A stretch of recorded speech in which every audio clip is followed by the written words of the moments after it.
Well, hey, good morning, everybody, and welcome to another episode of The Unlocked Show. I'm your host, Tracy Wilson. It's my pleasure to be here with you guys this morning. And I think you guys are in for an absolute treat today. If you are in business and you've been trying to figure out how to get leads or how to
Tracy, can you hear me? Can you check that you didn't get muted? I can't hear you right now. Just double check. How about now? Can you hear me still? Okay, let me go. Now, what Now I about? can hear you. Oh my God! Do you not tell me that I just did that whole amazing introduction to you, Johnny? You didn't hear a word. I'll be honest. I didn't hear You a word, but it's okay. Tell me what you. I know. Stay right there, because if you didn't hear it, nor did anybody else. So let's just, this is the beauty of life, right, guys? This is how it goes. And you know what? I think it was because I moved my microphone and it had kicked me off. So It did I'm what now. mine did. It did what mine did before Oh, we got on the call. Yep. That's life, right? And it's great that everybody gets to see this sort of stuff, because that's how life goes. Sometimes it doesn't always go to plan, but you just go with the flow. So I hope for those of you that were really good at lip reading, you got all of that I said. But I guarantee that most of you thought, what the heck is that woman on about? So let's just pretend that we'll just do a little bit of a rewind, and let me start that all over again. So I'd say, hey, you guys, welcome to the Unlocked Show. I'm your host, Tracy Wilson. Fantastic to have you guys here today. You are in for a real treat, because I've got the amazing John Weberg, who had to watch me for, I don't know, a minute or so, do an amazing introduction about him, and he didn't hear a damn thing, nor did you guys. So you guys are going to hear today about how to improve your lead quality, and also hear about how to increase your closing rates. Because if you're in business, you will know that if you do not have leads into your business, you're going to be in some real strife, right? You're not going to be in business for very long.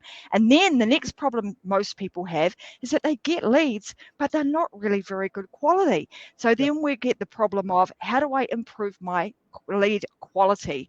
And then the next step in the process is, now how do I actually get really good leads and actually convert them into really good paying clients? What I can tell you is that my good friend here, John, who is the expert when it comes to lead generation, he's been in business for 10 odd years, written a number of books on these particular subject matters, and he delivers really actionable, practical advice, Thank you. steps, tips, tools, and resources that you guys are going to be able to take away from today's show and implement, because that's what we do here on the Unlock Show.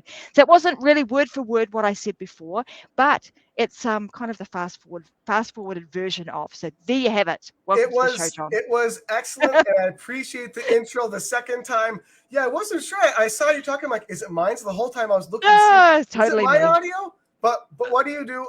Yes, lead generation and quality of leads and how to increase your closing rates, anything with lead generation, marketing, sales, you name it.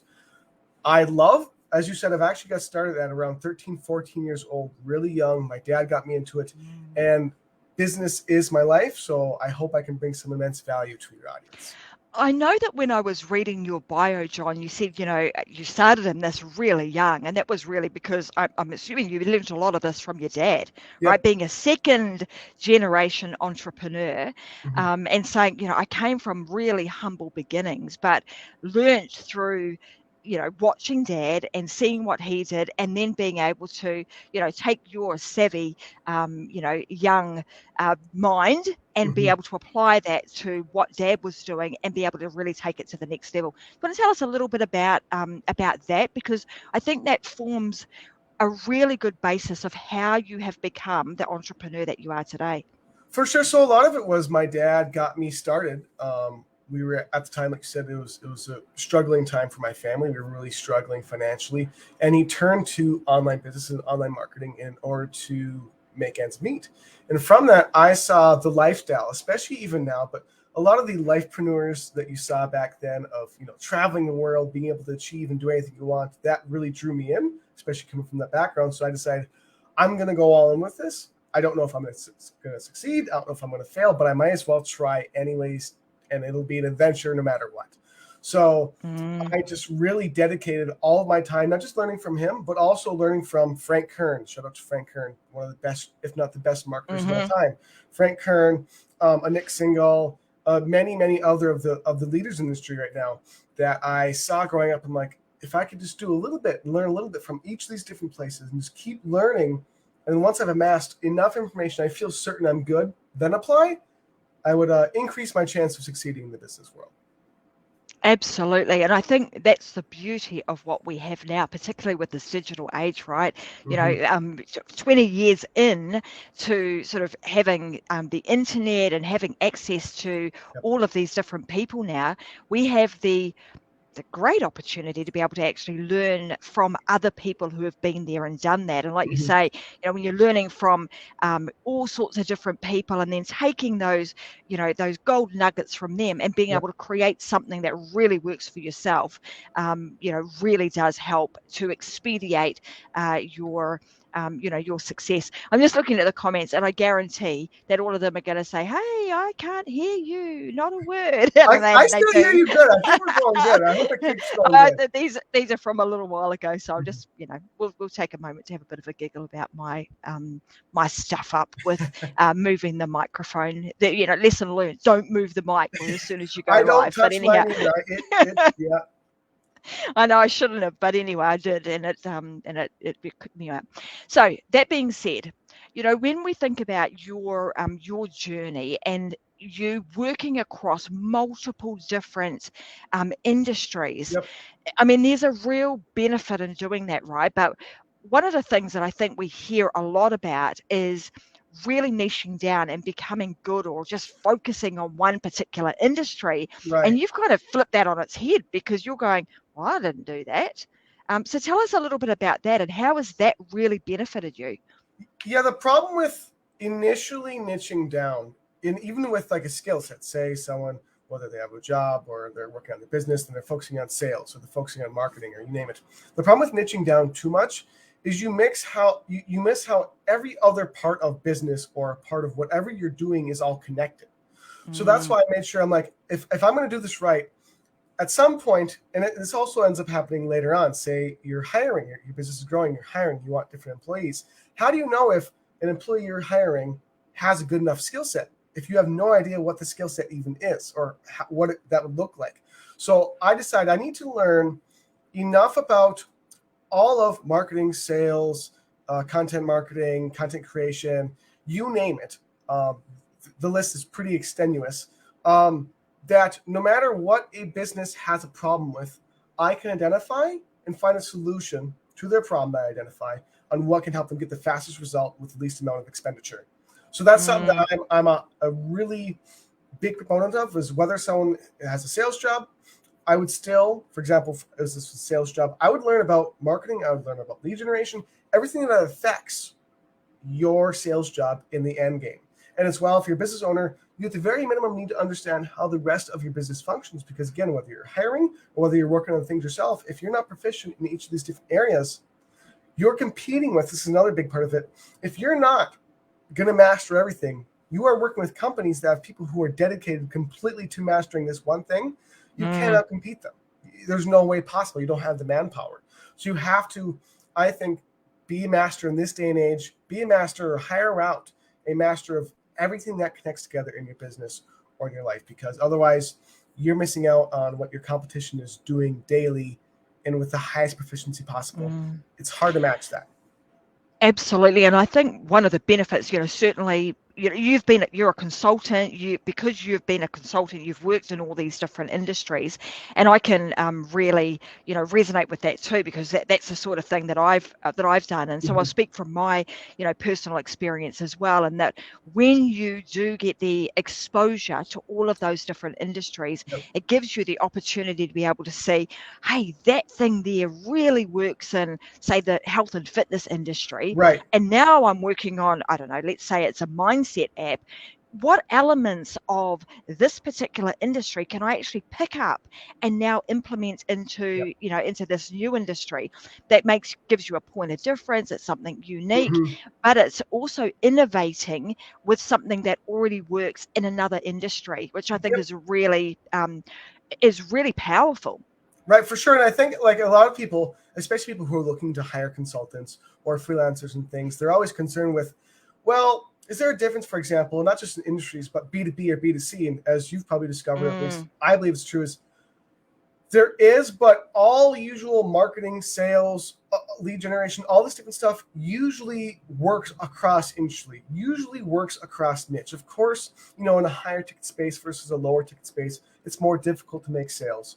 But how you make those sales, how you work with the sales process, how you work with follow-up, how you work with lead generation is all pretty much the same. It's just tailoring it to that's what's better is tailoring whatever you're working on to the exact audience that person has in the industry or niche, versus being so concerned with, well, I work in only this niche and I believe these people only buy this stuff. And most businesses do have intuition to who their buyer is and what they want.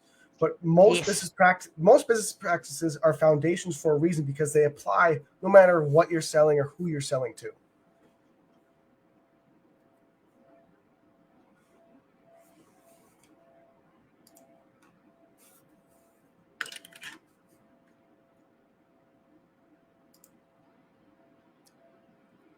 Oh, can you hear me, Simi?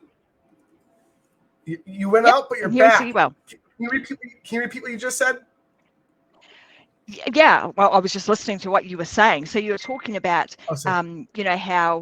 how in industry, lead generation is really important.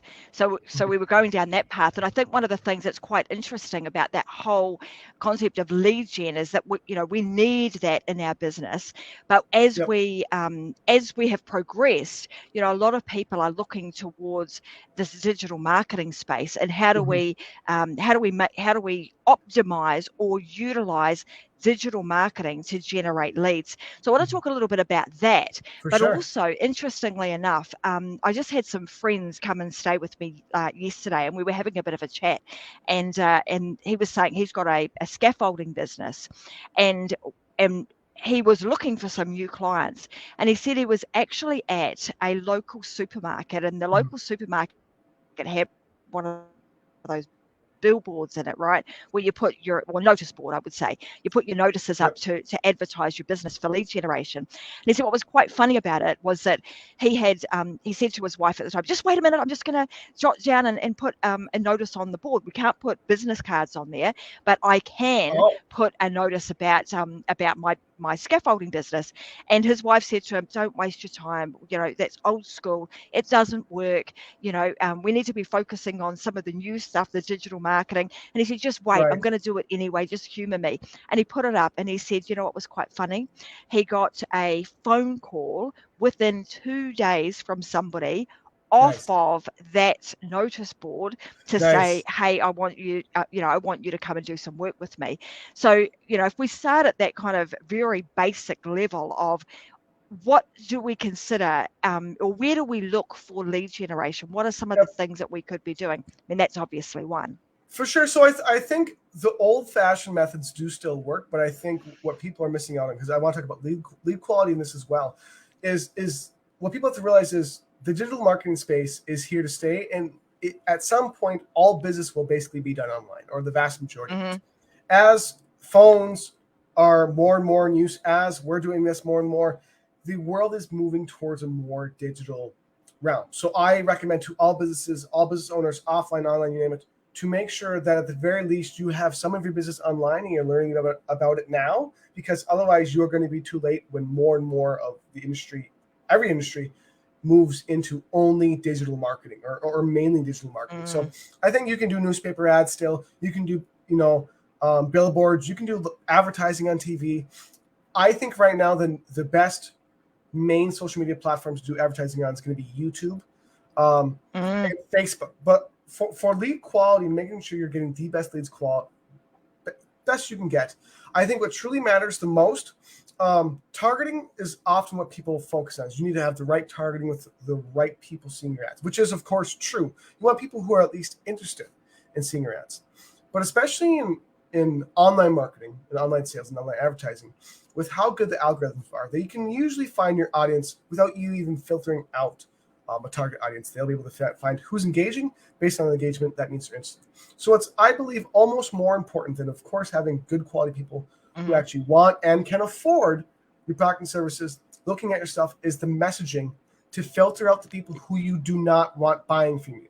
That's something I've learned even more recently from Frank Kern. He's a huge proponent of it, is that you want to make sure you are not getting bad customers, as in customers who are going to do chargebacks, who actually can afford your stuff, who you have to convince to buy from you.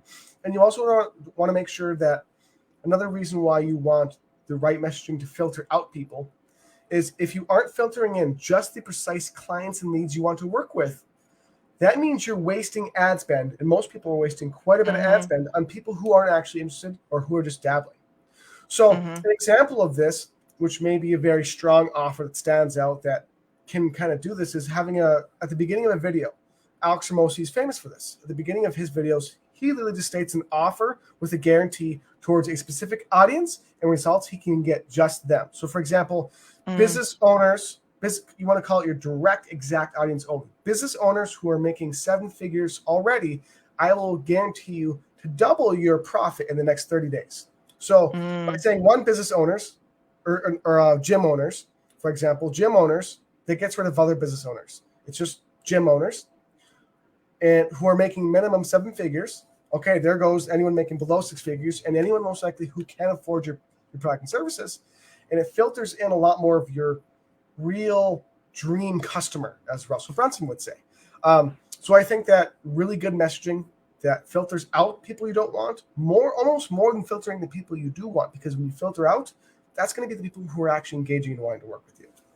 Absolutely. And so it's really understanding who are those kind of people that you really want to work with. What are their characteristics and the attributes that they have that are very unique to them, so that you can carve out and say, well, I'm only really looking for these particular type of people. And then I think what you're talking about is almost like a promise of value, is saying, and while you're listening to today's conversation, like listening to today's conversation today, if you're a business owner, you're an entrepreneur, then the promise of value here is that John and I are going to be talking about lead generation. Yes. How do you generate leads? How do you increase the quality of those?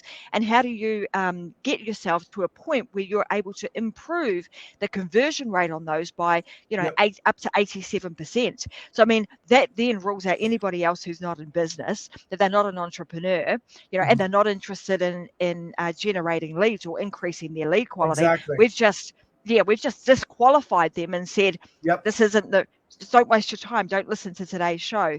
So that's just an example of what John's talking about here, is that being very, very clear on who that person is, Yep. and what is it that you are going to promise to them, that promise of value, and how you're going to deliver it. And I agree with you. I think that's really important, because it's even more important to do that, to filter out those that you don't want to work with, than it is to try and really figure out, who do I want to work with. Right, because otherwise you spend the majority of your time convincing your people who you are working with. Say you have an ads agency. An ads agency, if you don't have good enough quality leads, you're going to have sales calls with your sales reps who are talking to people who they have to keep talking with for longer and longer time periods, and do everything they can with lots of follow-up, lots of making sure they're talking to and communicating with them. So much that it's wasted on a lead or a prospect that isn't actually interested in buying, and also who cannot afford to buy your product and service, versus if, again, you're heavily filtering out people you don't want and only including people you do want, you're going to have, number one, higher conversions on your ads. You're going to spend less on bad performing ads. You're going to get a higher quality lead. Because you're getting a better quality lead prospect, you're going to have higher customer retention, which customer retention is the king of all profit. So just on that one thing alone, is focusing on messaging and filtering out bad people you don't want to work with. Long run is there's a 3 or 4 or 5 different metrics for ROI that instantly are increased and that need to be a focus for business owners. Which again, a real quick thing with also as well, improving lead quality is, if you are, because there's a lot of businesses who are like, well, I'm doing everything I can to make sure I'm still getting the best leads possible, but I can't seem to still get people to buy my initial product, my initial offering. They are not buying for some reason. I'm trying to get the best leads, but they can't afford it. You name it. I think everyone needs, especially if you're doing sales calls, but in general, you can do this without sales calls. You need something to downsell them immediately. So a huge example of this is one of the only, I guess, more of a freelancing, but kind of jobs I had was actually, I was Frank Kern's head sales consultant about 2 years ago now. And we were selling a package for $8,700 for 3 months. That's a pretty good high ticket package. And there were some of the leads, not a lot of them, because he's really good at getting really high quality leads, that weren't interested. They just couldn't afford it. They him and hawed, couldn't follow up with them enough, you name it.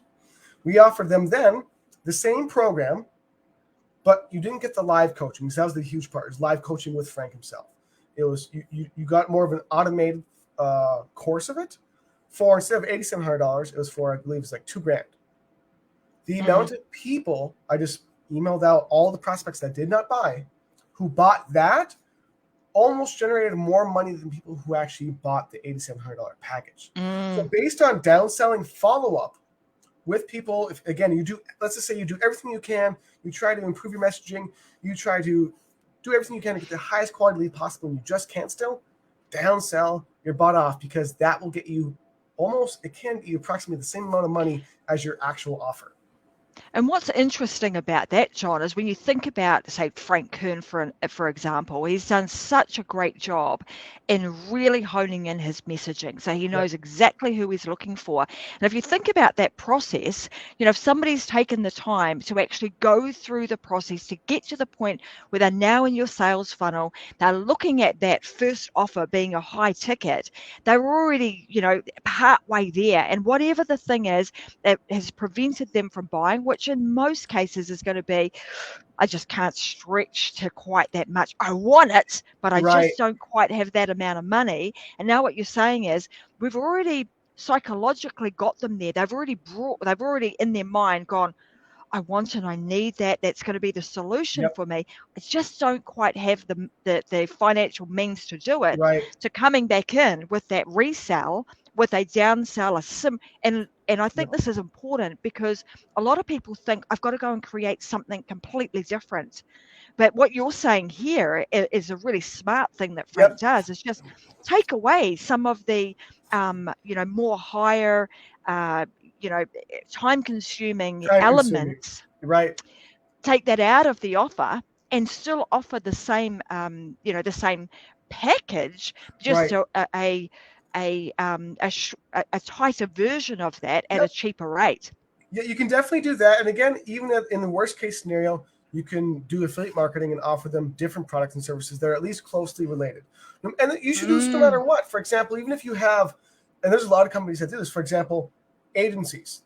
Agencies usually only offer their management of your ads, your follow-up, your sales process, usually management of something, right? So let's just say I'm running Frank Kern's agency and he's charging $5,000 a month for advertising. You need to upsell as well beyond your high ticket upsell to an even higher ticket upsell. So for example, that could be an inner circle. For example, that could be a direct one-on-one consulting. Ad agencies, like I said, they only usually have one offer. So if I was an ad agency watching this, I'd be like, well, this is how you double, triple, quadruple your sales. Number one, have a downsell for everyone who does not buy or who cannot afford your initial offering. Number two, have a higher price package after someone does buy that is either consulting for other parts of the business or is offering other potential services, whether or not your agency offers them, maybe another agency you can partner with does. Because your two things. In business, your job is to always, number one, provide as much value to the customer as possible. So if you're just doing ads for a customer, they probably have a sales process they probably have follow-up they're doing. You still have two other ways you can service them. It's your job to give value to service them. And also as a capitalist and as a business owner, your job is to also make as much money as possible as well. So the twofold best thing you can do is make sure you keep offering different products and services that are closely related, and that, again, the customer still wants, is interested in, can afford, and it will actually help them. That's going to be where people are missing out on the most money, especially high-ticket companies who are running sales calls. They just run through all the leads, run out and go, we need more leads. No, you don't. You have a treasure trove, a Dragon's Den treasure trove sitting in your business right now. Sell to them. Absolutely. I mean, there's so many different directions I want to go with this because I know you've got experience in lots of different places. Affiliate marketing is one of them. But in terms of like when you're thinking about, what am I going to do and how do I create all of this? I think what you're saying here is, we're saying, who is it that who do I want to work with and who don't I want to work with? I'm just going to try and distill this down into the most simplest format. The next is, what is my messaging? What am I actually going to say to these people? And what will my offer be? So my promise of value, my offer that I'm going to create. And in that offer, I'm not just going to have one, but if I was to offer them just one thing, what makes logical sense for me then to upsell to them? And what would make logical sense for me to downsell to them? And then you're going to continue to build out your product suite or your offerings from that point. And I think what I'm also hearing from you is that follow-up is extremely important. And the beautiful thing about this is that as you continue to generate leads, at the same time, you are building your database. You are creating an email list. If I think people will have picked up on that, because then that email list becomes the most precious thing that you've got in your business, right? But the weird thing is that I've came across every business I've ever talked to, ever, except for maybe exception of literally 2 or 3, is almost no one emails nowadays. Almost no one follows up. It is such a strange phenomenon, but businesses don't realize you probably have more money on your email list or your list of prospects than you do from your advertising. It's because I think of the focus on lead generation and advertising, businesses hyper-focus too much on just, I need as many leads as possible, get them in the doors, which is great. I like speed. I like getting leads in the door. That's fantastic. But follow-up and building an actual relationship with your customers is how you get them to become lifetime buyers and buy for the first time. You have to, again, what Frank Kern and many others and myself say is you have to actually care about your prospects. In order to care about them, you have to show them that through vigorous quality communication, which is all follow-up. And by doing that, you will sell a lot more of them. You'll provide a lot more value to all of them. And if you want to really, really take things to another level, if you make sure you have the highest quality follow-up possible, you will out-convert everyone in your marketplace. So because of my upbringings, as we mentioned earlier, we did not have almost any money to invest in our business, correct? So in order to make sure we were able to produce enough money in profits, we had to convert so much on the back end, so much more than anyone else in any affiliate launch or contest or products and services I've sold. that we had to have the best follow-up possible. And something that I talk about that I think is very important is what makes quality follow-up. You have to actually be able to define it. I define quality follow-up by 3 things: your ability to entertain, entice, and educate your audience. Because when you can entertain, educate, entice your audience, you are relating to them from every possible avenue that they relate to information. Because some people are logical, some people are emotional, some people are kinesthetic or feeling. So what your job is to actually be able to work with them is you need to relate in as many ways as possible in your follow-up.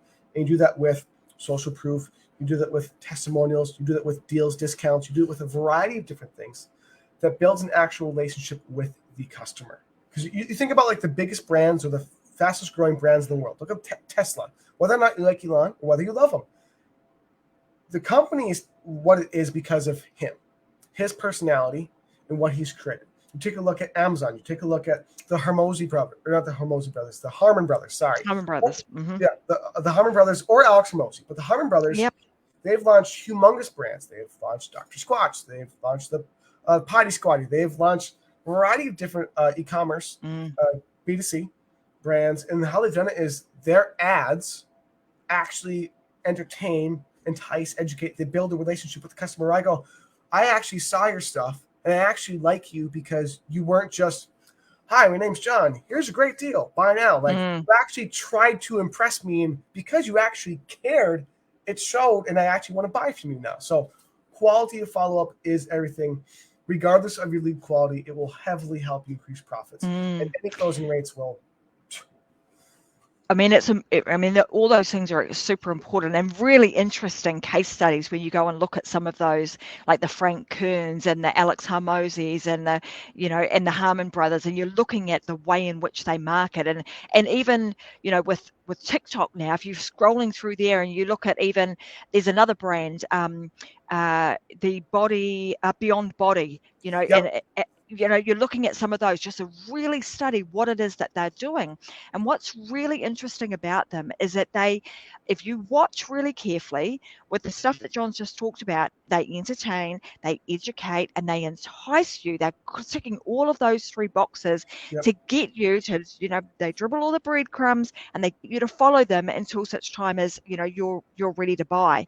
And that's the recipe that, we need to be following. And like I said, and then once you've been able to convert that person, they're on your database, whether they buy from you or not, you now have a prime opportunity to continue to build that relationship over time.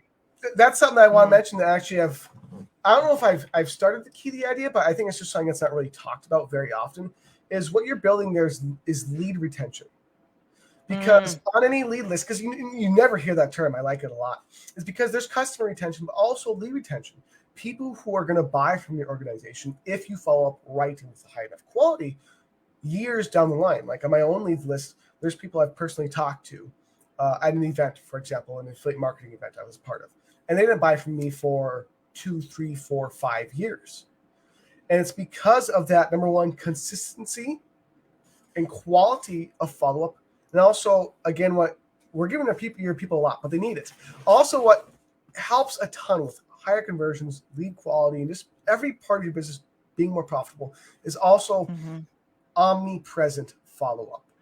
I'm glad you are going there, because I was about to go there too. So let's talk a little bit about that, because that is, I think in terms of opportunity right now, with all the different platforms is massive, right? I mean, this in itself, that, John and I talking on a podcast or on a live show such as this is a version of omnipresence. And we'll talk a little bit about, let's go there, John, because I think this is really important.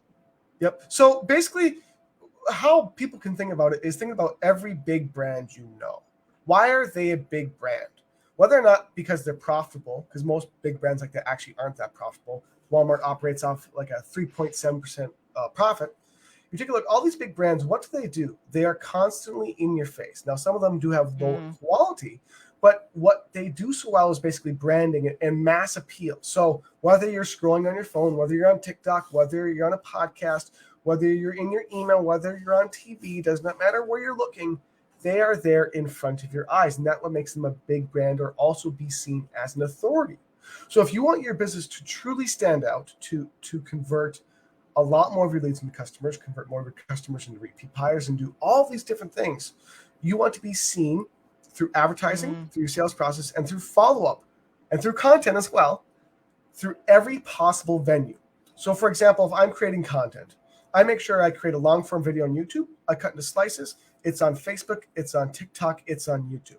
It's on Instagram. You name it. As well, I make sure that, okay, my audience is probably on my email list. So I email them minimum once a day. Minimum once a day, every other day.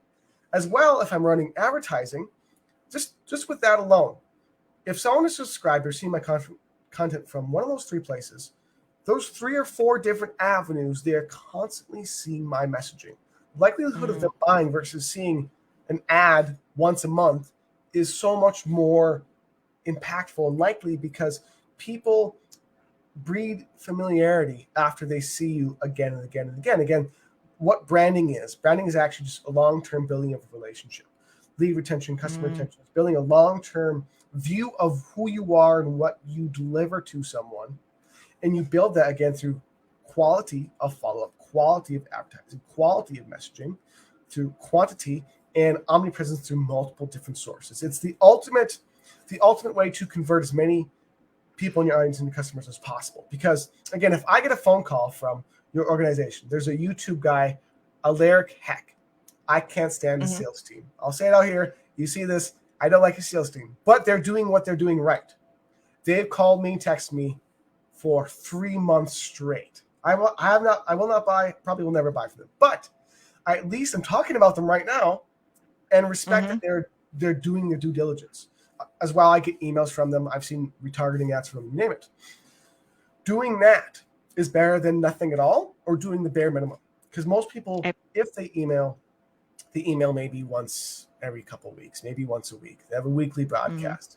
If they follow up, they text or call 2 times, they give up. You have to be there again and again and again, because one more thing I'll add on. I feel like I'm talking too much, but it's all right.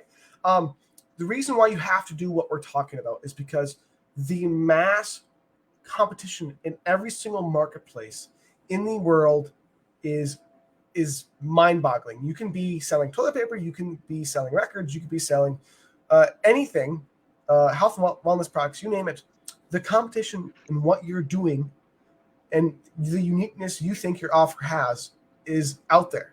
There's plenty of people who have the exact same thing or better than you have. How you stand out and take the marketplace and take the majority of the profit is by doing these things and being there for your customer more than everyone else. It's what I call, I think all this, what I wrap it up to is human marketing. It's a good term. Well, in terms of that, if you think about this at our core level for humans, the one thing that there's many, but in the sort of hierarchy of needs, the one thing that we really look for is safety, right? Yep. And when you think about safety, when you're in trouble, what do? You're looking around you, you're looking for that running to safety, and also looking for a familiar face. And so when somebody sees you over and over and over again, they might not know you as a friend that, you're going to go around and have dinner on at their place, but they know you as a familiar face. And when you become that familiar face, that starts to build trust, and it starts to build a sense of safety with that person. So then when I'm looking for something, and I know that John or that Tracy, help people build their business ecosystems, help them create, really profitable online businesses, and I want that, and I'm looking for a solution, and I want somebody that I feel safe with, I'm going to go and gravitate to the person that I feel that sense of safety with, because they're going to look after me. Because that's what I know through all of the clients that we've brought on board, the people that I work with, the thing that they're looking for is that they actually feel safe with you. You're not going to rip them off. You're going to help them when they need it. You've got the skills and the expertise to be able to assist them. And they know that they've got support when they need it. And that all comes down to one thing, and it's that sense of safety and trusting I would that say familiar face. trusting, and I think also certainty, safety, and certainty that you can help them, and you will help them, and you're the best option possible to help them. Everything we've gone through is how you illustrate that. Again, a lot of people listening to podcasts, reading books, doing all these different things, trying to learn how to grow their businesses or change different areas of their life.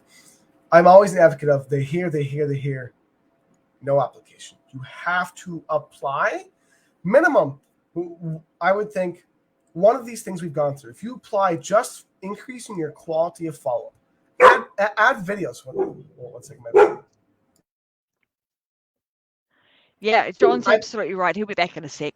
Sorry, my furry friends. Furry friends. They don't know. That's okay. Yeah, they don't know when you're on a podcast. Mm-hmm. They don't, unfortunately. But I got where I left off, I think. Is you need to increase one of these things bare minimum. So it could be just following up 2-3 times a week. Once you've done that, do one more small thing. Follow up with a couple videos. Once you've done that, call a couple leads a week. Once you've done, slowly add on a few of these different things, and you will see your metrics across the board rise quite quickly and profitably. And it's something that I always say, because there's so many times that we listen, we hear, oh my God, this great idea. I need to improve my offer from Alex Mosey, or I need to do human marketing from John, or I need to do this from a follow-up from Frank Kern. You have to apply at least some of it. And a lot of people struggle with it because it's, I have to do this differently. I have to do this additionally. See it as a instant opportunity to make a lot more money, impact your customers, help people, and serve more. And doing this, again, one small thing at a time. Just add a couple emails to your email sequence. Most people don't even have the email sequence that's actually like well laid out, Call a lead a second time. Think of someone who they were almost going to buy, but they just quite didn't. I don't know what I could have done. Call them and say, hey, this is one of the best sales tactics that works really well. Hey, I really think this would actually help you. What can I do to get you to buy? Like, what would actually set you over the edge to realize and see that this is what you need to grow and build or get this result? I'll do anything I can to help you get there. What can I include? What can I add? What can I discount? How can we make this work? I really honestly want to work with you. Something just like that, like, hey, we weren't able to make it work. How can we make it work now? I'm willing to do whatever I can to make this situation work. Again, what am I doing is I'm enticing, I'm entertaining, I'm giving pure value of I'm willing to do everything I can to make this work. It's human marketing. It's following up to its purest form. And doing this across all marketing, all sales, all follow-up is the key. Being yourself, being genuine, and always, how I phrase maybe some of the things I've said may have not been the best, but one quick piece of advice in all copy, all marketing, all sales, all follow-up. Speak in the terms of only the customer and what they want and need, never in terms of yourself. So much copywriting is I, we, me, we have. You get the best offer when you invest with. You speak in you terms. It goes so much better because people, when they read literally a lot of the time, and they'll read it as in, oh, me. He actually cares about me because that's how the copy is written. Yeah. And that's quite interesting. I want to say here that in terms of what John's talking about, once that customer gets on your, on your database, really important that you do start to personalize things from an initial lead generation point of view. Our languaging is slightly different, and maybe we'll talk about that on another podcast conversation. But how we actually do that is quite different from a point of view of making sure that we don't get ourselves disabled from a Facebook and advertising kind of perspective. But it's really interesting, kind of that switch that we need to make. That's really a timely point in our conversations with people when we switch them over from being on other people's platforms, Facebook, Instagram, so on and so forth, the language we use there, to now they're on our database and now they have trusted us in some way to become there, and the language shift that we need to make, which is quite an important piece of this puzzle. For So sure. I want to ask you this, in terms of, with what's working now, in your opinion, because a lot of, what people have done over the last number of years has been, I need to create lead magnets. In your opinion, what are you seeing right now that from a front end, top of funnel lead generation perspective, what sort of stuff are you seeing that's working particularly well?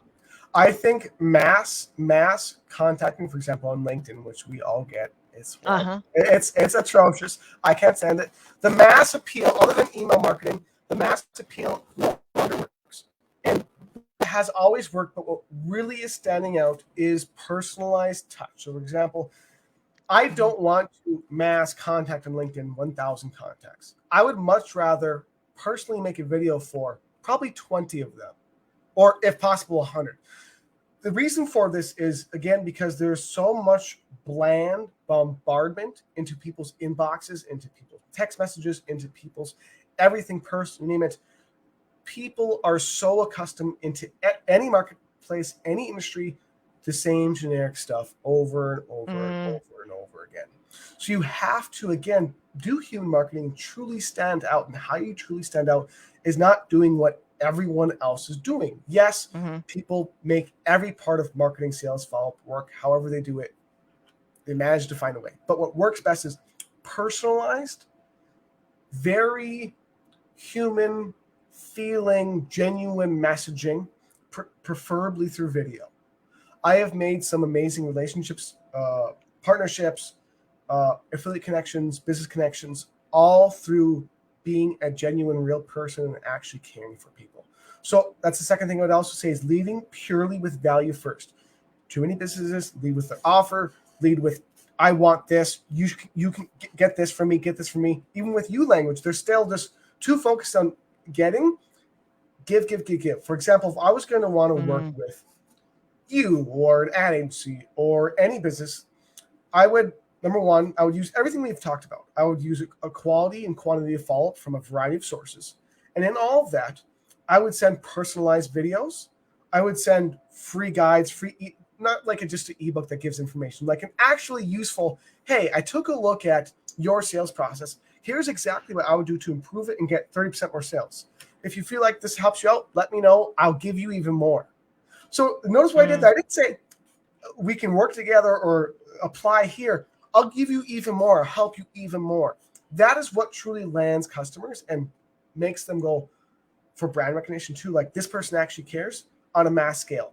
Is the small things you do individually in interworkings, whether you're doing cold outreach, whether you have leads reaching out to you, be personable and use the highest quality follow-up possible. You will not go wrong. People will love you. You will have a great name, and you'll also feel good about it because you're not like, hey, by myself, it's really good. I really like it. You should like it too. It's, I want to give to you. I want to give to you. I want to give to you. Maybe on the second and third time, hey, I think I can help you more if you actually work with me. What would you like to do? Yeah, I love that. So I want to say to everybody today, I hope that you guys have written some stuff down here. We've covered a lot of ground in terms of lead generation. And I want to let you guys know that if you want more of John, if you've enjoyed what he's been talking about today and you want to go a little bit deeper, the best place that you can go to hang out with John, he's got loads and loads and loads of videos, is actually on YouTube. So I'm just going to pop his YouTube handle at the bottom here. So you can go to John Weberg, say JONWEBERG. Go and check him out on YouTube. There's a ton of videos there for you guys to be able to pick and choose what things take your fancy and which parts of business you would like to improve on. Go and check John out there, and and give yourself do yourself a favor. You can line them all up and do a whole big binge session on all of John's information over the next few days, and they're actionable. So I want you guys to make sure that you go and action them, because as we know, information is one thing, but if you only have that information and you do nothing with it, well, you've probably just wasted a whole lot of your time. So you want to implement the things that we've spoken about today. Really, really important. John, before we sort of wrap today's session up, is there anything else in particular that is pertinent to somebody's success when it comes to lead generation that we haven't spoken about that you would really like to share with everyone? It's hard. We've covered quite a bit. I think mainly just seriously focus on quality, multiple different avenues, and again, being as genuine and helpful as possible. Again, you hear it a lot, but I would come up with, instead of coming up with 10 different ad sets for Facebook, I would come up with 10 different assets that I can give to any customer or prospect to help them get more results, and give that out for free to anyone who is not button, to anyone who's been on the sales call, who you've talked to is kind of hemming and hawing, and any lead prospect, any person you know. Just give. If you actually help people, Frank Kern, I'm going to butcher this, but he says if you actually help people, they'll actually probably want to buy from you. It's very basic. It is very basic, but it's actually true. Just give without even hope of reciprocation. You will feel good as a person, and you'll be like, wow, I'm actually helping someone. They're appreciative. You might get a testimonial out of it if you don't even get a customer. A lot of the times, that's why I get testimonials. They want to work with me? That's great. Would you mind doing a testimonial? Absolutely. You gave me a ton of free stuff. You actually helped me. And then 2 quotes, if you don't mind. Number 1, these are also both my own quotes. I thought of them when I was really young. I really like them. Real little snippet. One of them was also retweeted by Jessica Biel, which is Justin Timberlake's wife. Kind of an interesting fact. That one is: aspire for progress, hunger for success, and strive for greatness, which the meaning of that is obvious. And then your attitude is not defined by your life. Your life is defined by your attitude. Love it. Well, thank you so much, John. And I think if you guys, you follow his advice today, you can't go wrong in terms of lead generation.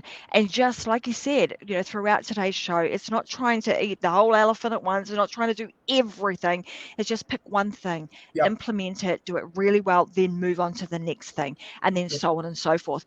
Now, I want to also mention to you guys, because it would be remiss of me if I didn't, a lot of the things that John's talking about require some technology in that to enable you to be able to follow up with people and systems and processes.